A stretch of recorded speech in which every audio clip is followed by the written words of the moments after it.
प्रभु यीशु मसीह के मधुर और मीठे नाम से आप सभी को जय मसीह की। आज परमेश्वर के वचन में आप सभी का स्वागत है। परमेश्वर पिता आज अपने वचनों के द्वारा आप सभी को बहुत आयत से आशीष को दे। पिता परमेश्वर आज अपने वचनों के द्वारा आपसे बोले और बातचीत करें।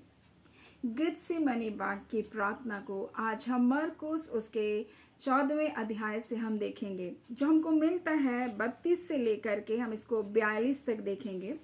और यहाँ पर जब हम मरकुस 14 अध्याय को अध्ययन कर रहे हैं, हम गेत्सेमनी बाग की प्रार्थना में हम पहुंचे हैं। और फिर वे गेत्सेमनी नामक एक स्थान में आए और उसने अपने चेलों से कहा, यहाँ बैठे रहो जब तक मैं प्रार्थना करूं। और उनको रखवाली के लिए, पहरेदारी के लिए उनको बैठा दिया, उन चेलों को। और वह चेलों को इस प्रकार से कहता है, उसने अपने चेलों से कहा, यहाँ बैठे रहो जब तक मैं प्रार्थना करूं। यानी यीशु मसीह नहीं चाहता था कि उसकी प्रार्थना में कोई खलल को डाले, कोई डिस्टर्ब करे, और इसलिए उन चेलों को उन्होंने क्या क्या उस जगह पर रोक दिया और कहा, यहीं पर तुम क्या करना, ठहरे रहना जब तक मैं प्रार्थना करूं। और फिर उसमें से वो पतरस, याकूब और यूहन्ना को अपने साथ में ले गया प्रार्थना करने के लिए। और इस प्रकार से लिखा, और अपने साथ ले गया और बहुत ही अधीर और व्याकुल होने लगा और उनसे कहा, मेरा मन बहुत उदास है, यहाँ तक कि मैं मरने पर हूँ। तुम यहाँ ठहरे रहो और जागते रहो। मेरे प्रियो, और यीशु मसीह जब प्रार्थना करने के लिए गया, उसने कुछ चेलों को पहले छोड़ा, उसके बाद पतरस, याकूब और यूहन्ना को अपने साथ में लिया और उनसे कहा, तुम यहाँ पर ठहरे रहना और जागते रहना। और इस कार्य के लिए उन तीनों को नियुक्त किया। और यीशु मसीह जो बहुत व्याकुल था, बहुत अधीर था, क्योंकि जिन मृत्यु का उसको सामना करना था, उसको पता था कि मेरा पकड़वाने वाला भी आने वाला है। वो जानता था मुझे क्रूस की मृत्यु पर जाना है, और इसलिए वो पिता से व्यक्तिगत रूप से एक प्रार्थना को कर रहा है, परमेश्वर की हुजूरी में जाकर प्रार्थना कर रहा है। और ये प्रार्थना यीशु मसीह की उस व्याकुलता को दिखा रहा है मेरे प्रियो, जो हमारे लिए वो प्राण को बलिदान करना है, एक आत्मिक युद्ध से होकर यीशु मसीह जाना है। और गेत्सेमनी बाग इसी बात का एक प्रतीक है, क्योंकि गेत्सेमनी बाग जिसके नाम का ही अर्थ है तेल पेरने का स्थान, और यहाँ पर यीशु मसीह के जीवन में एक आत्मिक द्वंद्व हो रहा है, एक आत्मिक भिड़ंत हो रही है, जहां संसार और शैतान उसको अपनी ओर खींचना चाह रहा है और दूसरी ओर परमेश्वर की इच्छा है। और यीशु मसीह बारंबार इस बात को बोलता है कि मैं अपनी इच्छा को नहीं, परंतु पिता की इच्छा को पूरा करने आया हूं। और मेरे प्रियो, यहाँ पर यीशु मसीह पिता से बातचीत कर रहा है, और वो क्या कहता है पूरी ईमानदारी के साथ जो उसके मन में चल रहा है। और हमें इस बात को ध्यान देने की आवश्यकता है कि यीशु मसीह जिस प्रकार से वो संपूर्ण परमेश्वर है, उसी प्रकार से वो संपूर्ण मानव है। और जब मानव है तो कहीं ना कहीं वो मनुष्य के रूप में अपने आप को सीमित किया और पूर्णतः वो परमेश्वर के ऊपर निर्भर हो गया, पूर्णतः परमेश्वर को देखते हुए सब कार्य करा। इसलिए वो कहता है, जो कार्य मेरे पिता को मैं करते हुए देखता हूं, वही कार्य मैं करता हूं। पिता जिलाता है मुर्दों को और मैं भी जिलाता हूं। मेरे प्रियो, वो कहता है मुझे अपने प्राण को देने का और उसे फिर वापस ले लेने का भी अधिकार है। कितनी अद्भुत बात को यीशु मसीह यहाँ बता रहा है। फिर भी मेरे प्रियो, वो अपने आप को एक समय के लिए वो सीमित कर लिया, मनुष्य के रूप में वो बन गया। और वो सब कुछ जानते हुए भी कि मुझको ऐसे प्राण को बलिदान को देना है, पिता के साथ पूरी ईमानदारी के साथ वो प्रार्थना कर रहा है और कह रहा है, पिता क्या कोई दूसरा उपाय नहीं है, पिता क्या दूसरे तरीके से कुछ ये कार्य नहीं हो सकता है। और इसलिए कह रहा है, पिता हो सके तो ये जो कटोरा है, ये कटोरा मुझसे टल जाए। हो सके तो पिता मुझे क्रूस तक जाना ना पड़े। हो सके तो पिता मुझे उन कोड़ों के मार्ग में मुझको जाना ना पड़े। हो सके तो पिता मुझे उन प्रताड़नाओं से तो मुझे बचा ले। हो सके तो पिता कोई और उपाय तो मेरे लिए कर ले। परंतु फिर भी वो कहता है, पिता मेरी इच्छा नहीं परंतु आपकी इच्छा पूरी हो। यानी कि ये जो गेत्सेमनी बाग की प्रार्थना एक समर्पण की प्रार्थना है, और ये हम मनुष्य के लिए बहुत ही ज्यादा आवश्यक है। मेरे प्रियो, कई बार हम सोचते हैं परमेश्वर मेरी इच्छा के अनुसार सब कुछ हो, मेरी मर्जी के अनुसार सब कुछ हो। और कई बार बहुत सारे लोग अपने विश्वास से इसलिए मुकर गए क्योंकि जो इच्छा लेकर वो परमेश्वर के पास आए वो इच्छा उनके जीवन में पूरी नहीं हुई, तो परमेश्वर का इनकार कर दिए और परमेश्वर को उन्होंने छोड़ दिया। परंतु यीशु मसीह जो परमेश्वर का पुत्र है, जो मनुष्य बनकर आया, उसके लिए भी ये सब कुछ उठाना, जो शरीर में होकर मानव जाति के पाप को उठाना, उसके लिए बहुत कठिन था, क्योंकि वो सारे मनुष्य जाति के पाप को अपने ऊपर उठाने वाला था। और जो पाप को उठाने वाला था उसके बारे में हम कभी ये ना भूलें कि वो पाप से बिल्कुल अज्ञात था। उसके लहू में पाप नहीं था, उसके स्वभाव में पाप नहीं था मेरे प्रियो। और इस बात को हमको भली भांति जानना अवश्य है कि वो पाप से अज्ञात था और सारे मनुष्य जाति का पाप उसके ऊपर डाला जाना था मेरे प्रिय। इसलिए उसका वचन कहता है जो पाप से अज्ञात था, परमेश्वर ने उसी को हमारे पापों के छुटकारे का कारण बनाया। उसने सारे मानव जाति के पाप को अपने ऊपर ले लिया।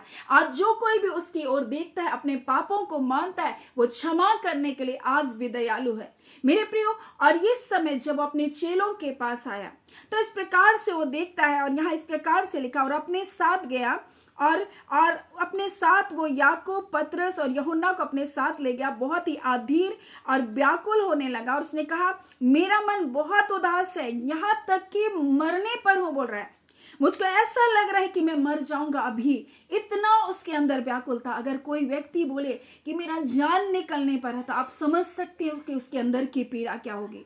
और ऐसी पीड़ा, ऐसे द्वंद्व में यीशु मसीह जा रहा है और वो अपने उन प्रिय चेलों को जो उसके सबसे करीब है और जिसके ऊपर उनको बहुत विश्वास था मेरे प्रिय, उनसे बहुत प्रेम करता था। और पतरस कह रहा है इस प्रकार से, प्रभु मैं तो तेरे लिए अपने प्राण को भी दे दूंगा।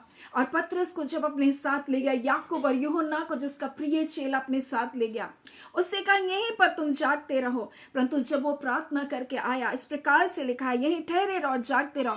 फिर वह थोड़ी आगे बढ़ा और भूमि पर गिरकर प्रार्थना करने लगा और यदि हो सके तो यह घड़ी मुझ पर से टल जाए, ये समय मुझ पर से टल जाए। और वो कहता हे अब्बा, हे पिता, तुझसे सब कुछ हो सकता है अब्बा, तो सब कुछ करने के लिए सामर्थ्य है अब्बा। हो सके तो ये जो कटोरा है, ये दुख है मेरे पिता, ये मुझसे टल जाए। ये घड़ी जो मेरे सामने आने वाली है प्रभु, ये घड़ी मुझसे दूर हो जाए, ये टल जाए प्रभु, मुझे इसका सामना ना करना पड़े, कोई दूसरा उपाय कर दे पिता, क्योंकि ये बहुत कठिन था। लेकिन यीशु मसीह क्या कहता है, वो ऐसी प्रार्थना करता और आगे कहता है इस कटोरे को मेरे पास से हटा ले, जैसा मैं चाहता हूं वैसा नहीं, परंतु जैसा आप चाहते हैं पिता वैसा ही हो। मेरे प्रियो, हम मनुष्य जाति पाप करना बहुत मजाक लगता है, हमको लगता है ये सब बेकार की बात है, लेकिन किसी ने आपके लिए इतना कष्ट को सहा, इसको कभी भी ना भूले। वो इस जगह तक आकर इस क्रूस की मृत्यु तक जाने के लिए वो एक द्वंद्व से होकर गुजर रहा है, परंतु एक समर्पण को दे रहा है। वो कहता है पिता मेरी इच्छा नहीं परंतु आपकी इच्छा। कई बार हम तो ऐसा नहीं कहते, हम सोचते परमेश्वर मेरी ही इच्छा पूरी होनी है। कई बार बच्चे ऐसे ही कहते प्रभु परमेश्वर, हमारे परमेश्वर जो इतना प्रेमी परमेश्वर है मेरे प्रियो, वो हमारे लिए सब कुछ देने वाला है, लेकिन कई बार उसके बच्चे ऐसी जिद को करते हैं। कई बार बच्चे अपने माता पिता से ऐसे कहते आप मुझे ये चीज देंगे तभी आप मेरे अच्छे पिता हैं, नहीं तो आप नहीं हैं मेरे प्रियो। लेकिन वो पिता अपने इकलौते पुत्र को हमारे लिए बलिदान करने के लिए दे दिया। उस पिता के दिल को देखिए, उस पुत्र के दिल को देखिए जिसने कहा पिता मैं आपकी इच्छा पूरा करने आया हूं, पिता मेरी इच्छा नहीं तो भी आपकी इच्छा पूरी हो। उसने अपने आप को क्रूस मृत्यु के लिए समर्पण कर दिया। और जब लौट कर आया तो क्या देखता है, उसे सोते पाकर पतरस से कहा, आप सोच सकते ना, वहां तो तीनों चेले गए थे, पतरस भी था, याकूब भी था, यूहन्ना था, लेकिन वो पतरस से क्यों कह रहा है कि इसने सोते पाकर पतरस से कहा हे शमौन तू सो रहा है, तूने तो कल कहा था मैं तेरे लिए प्राण भी दे दूंगा। इतना व्याकुल है यीशु मसीह, पहरे के लिए इनको लगाया था, पहरा वो कर रहा है। मेरे प्रियो, यीशु मसीह जगत का वो मेमना बनकर आया जो हमारे लिए प्राण को बलिदान करने के लिए। परंतु मेरे प्रियो, परमेश्वर का वचन क्या कहता है, मेरे प्रिय वो हमारे लिए प्राण को बलिदान को देने वाला और कह रहा है पिता मेरी इच्छा नहीं परंतु आपकी इच्छा। और दूसरा रूप हम यीशु मसीह का यहाँ देखते हैं कि वो एक अच्छा चरवाहा है, एक भला चरवाहा है और वो आ करके अपने भेड़ों की रखवाली कर रहा है। रखवाली के लिए इन चेलों को लगा कर रखा। तुम यही ठहरे है ना, कुछ चेलों को कहा। पतरस याकूब और यूहन्ना को लेकर गया और पतरस से कह रहा है समौन क्या तू सोता है, क्या तू सो रहा है? और यहाँ पर इस प्रकार से कहता है समौन क्या तू सो रहा है? क्या तू 1 घंटा 1 घड़ी भी मेरे साथ ना जाग सका? कल तो तू आज ही थोड़ी देर पहले तो तू कह रहा था प्रभु मैं तेरे लिए प्राण भी दे सकता हूं, मैं तेरे लिए जान भी दे सकता हूं, तो क्या मेरे लिए 1 घंटा भी नहीं जाग सका? मेरे प्रियो ये फसा का वो भोज को खा कर आए थे, उस भोजन को खा करके उसे भारी नींद भी लग रही होगी। ये एक बड़े त्योहार को मना कर आए थे मेरे प्रिय। हो सकता है ये दिन भर थके हुए थे और ये सो रहे थे, परंतु यीशु मसीह पतरस से इस प्रकार से कहता है और आगे इस प्रकार से वो कह रहा है जागते रहो और प्रार्थना करो, तुम परीक्षा में ना पड़ो। आत्मा तो तैयार है परंतु क्या है, शरीर दुर्बल है। वह फिर चला गया और उन्हीं शब्दों में प्रार्थना करने लगा, हे पिता हो सके तो ये घड़ी मुझसे टल जाए, हो सके तो ये कटोरा मुझसे टल जाए, परंतु मेरी इच्छा नहीं पिता परंतु आपकी इच्छा पूरी हो। और ऐसा करके वो 3 बार उन्हीं बातों के लिए प्रार्थना किया परमेश्वर से। और इस प्रकार से परमेश्वर का वचन कहता है भक्ति के कारण उसकी सुनी गई मेरे प्रियो। और परमेश्वर ने उसको अपनी आत्मा को भेज कर मृतक में से जिला उठाया मेरे प्रियो, उसको उस दशा में रहने नहीं दिया। और दाऊद ने जिस प्रकार से भविष्यवाणी किया था कि तू अपने भक्तों को सड़ने नहीं देगा, मेरे प्रिय यीशु मसीह इस बात को परमेश्वर ने लाजर के मृत्यु में पहले ही बता चुका था। और इसलिए यीशु मसीह कहता है जैसे मैं पिता को कार्य करता हुआ देखता हूं मैं भी वही करता हूं। पिता मुर्दों को जिलाता है मैं भी जिलाता हूं, पिता जीवन को देता है मैं भी जीवन को देता हूं। कहता है उसे अपने प्राण को देने का और उसे ले लेने का फिर से अधिकार था, फिर भी वो इस घड़ी में जाने के लिए वो प्रार्थना कर रहा है प्रभु हो सके तो कुछ और उपाय कर ले, लेकिन मेरी इच्छा नहीं पिता आपकी इच्छा पूरी हो। और यीशु मसीह अपने चेलों से कह रहा है क्या तुम 1 घड़ी भी जाग ना सके, 1 घंटे भी मेरे साथ जाग ना सके?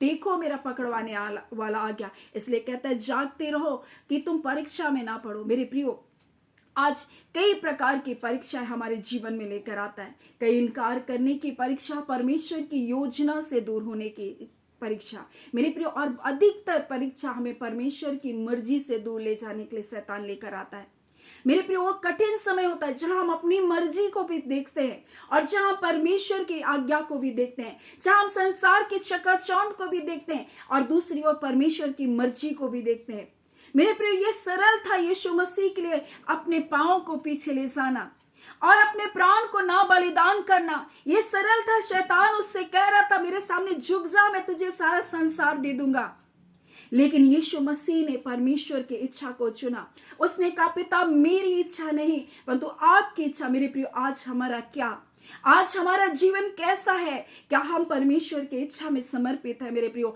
हमारे सामने भी प्रलोभन है, हमारे सामने भी संसार की चकाचौंध है, हमारे सामने भी पाप के रास्ते खुले हैं, हमारे सामने भी बुराई के रास्ते खुले, हमारे सामने भी निराश होने के कई रास्ते खुले। मेरे प्रियो संसार हमारे जीवन को कई चीजों के लिए तोड़कर मरोड़कर हमको निराश करना चाहता है मेरे प्रियो, लेकिन आज मैं आपको बता दूं जब आप परमेश्वर की मर्जी का चुनाव करते हैं हो सकता है वो पल भर के लिए आपको दुख लगे, लेकिन मेरे प्रियो एक बड़ी विजय आपके लिए है। मैं आपको कुछ बातों को बताना चाहती हूँ। आप इतिहास में देखिए ये सबसे बड़ी एक ऐसी घटना है मेरे प्रियो जो सबसे बुरा पल है, सबसे खराब पल है, लेकिन ये पूरे संसार के लिए सबसे अच्छा पल में बदल गया हम मनुष्य जाति के छुटकारे के लिए। अब देखिए ये सारा संसार, सारे लोग कह रहे थे क्या तुम नहीं जानते यरूशलेम में कैसी बड़ी घटना घट गई? क्या तुम इस संसार में कहीं बाहर से आए हो?